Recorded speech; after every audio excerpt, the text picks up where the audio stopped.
তো বন্ধুরা দেখো, আজকে আমাদের রান্না হচ্ছে পনিরের তরকারি শুধু। কারণ কালকের বড় ঠাকুরের পুজো দিতে যাব, তো আজকে নিরামিষ রান্না হয়েছে পনিরের তরকারি আর এক তরকারি ভাত। কারণ এখন আর দু তরকারি করার ক্ষমতা আমার আর নেই। আমি এখন আর কাজেও যাচ্ছি না। মার একদমই শরীর ভালো না। আগে তা উঠে ভাত মাখিয়ে গুছিয়ে রেখে গেলে বসে খেতে পারত, এখন বসেও খেতে পারে না। মানে এমন পরিস্থিতি, আমি এখন কাজেও যেতে পারছি না। তো কাজে যেতে পারছি না, ডাইপার কিনতেও পাচ্ছি না। সেই বাচ্চাদের মতন ন্যাকড়া দিয়ে তাই রাখছি। পেচ্ছাপ করলে পায়খানা করলে ওই সারাদিন করছে আর পরিষ্কার করছি, এই করছি। তাহলে বলো, আমি যদি কাজে যাই তাহলে কে করবে এইসব?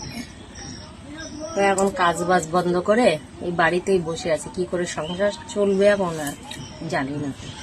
কপাল যখন খারাপ হয় তখন সব দিক দিয়েই খারাপ হয়।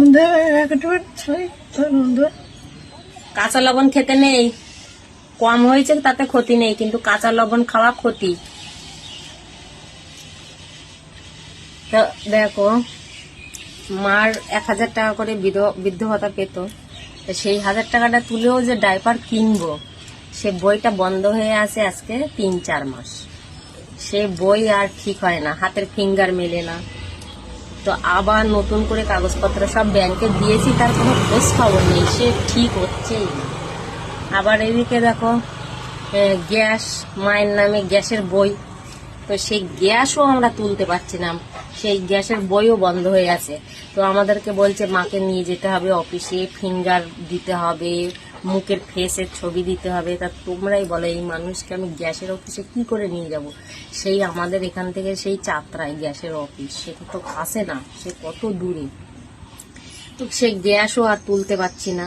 তো আমাদের আবার কাঠও নেই, কিসে রান্না করব?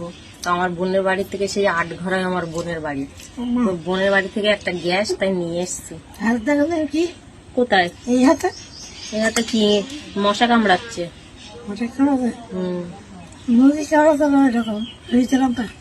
এমন পরিস্থিতি আমাদের, তা সে আর বলার মতন না।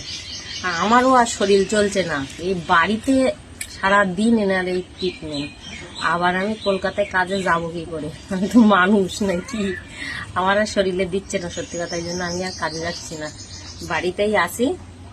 যা হবে হবে, নুন ভাত ফ্যান ভাত যা হবে তাই খেয়ে থাকবো। এখন আর কাজে যাব না, কি করবো? এমন পরিস্থিতি এসেছে, সে পরিস্থিতি আর বলার মতো না কারোর সাথে।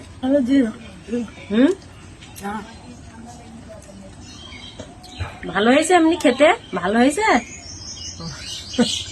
কিচ্ছু তো দেওয়া না, আদা জিরে বাটা আর কাঁচা লঙ্কা দিয়ে পনিরের তরকারি, তার কত ভালো হবে। তো চলো, টাটা বাই, আমরা খাওয়া দাওয়া করি। আর তোমরা আশীর্বাদ করো যেন ভগবানের কৃপায়, ভগবান যেন আমাদের সংসারটাকে জায়গ করে চালিয়ে নিয়ে যায়। আমাদের আর দুঃখের শেষ নেই।